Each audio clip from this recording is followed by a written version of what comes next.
আসসালামু আলাইকুম। আমাদের আজকের ইফতারের আয়োজনে ছিল বিফ খিচুড়ি। খিচুড়িটা ইফতার আইটেমে আমার কাছে একটি পুষ্টিসম্মত খাবার মনে হয়, কারণ খিচুড়িতে চাল, ডাল, মাংস, সবজি সব কিছুই পাওয়া যায়। খিচুড়ির সঙ্গে ছিল আমাদের মুচমুচে বেগুনি ভাজা। দেখুন বেগুনিটা কি সুন্দর মুচমুচে হয়েছে, একদম ফুলকো মুচমুচে বেগুনি, যেটা আমার বাসায় সবাই পছন্দ করে। এবং আপনারা যদি এই ফুলকো বেগুনির রেসিপি চান তবে আমাকে জানাবেন, আমি জানিয়ে দেবো, কমেন্ট বক্সে আমাকে জানাবেন। এর সঙ্গে খিচুড়ির সাথে ছিল জিলাপি, যেটা আমার জামাইয়ের খুব পছন্দ। তার সঙ্গে ছিল শসা, পেঁয়াজ কুচি, কাঁচামরিচ।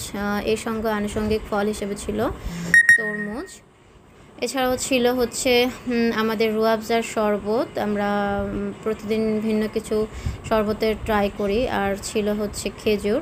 আর এটা সবচেয়ে ভ্যারিয়াস একটা ডেজার্ট আইটেম। আমার বড় আপা করেছিল আজকের ইফতারিতে ঠান্ডা ঠান্ডা দুধ, সাবুদানা, বিভিন্ন ফ্রুটস এবং আইসক্রিমের সমন্বয়ে এই ঠান্ডা ডেজার্টটা এত মজাদার ছিল।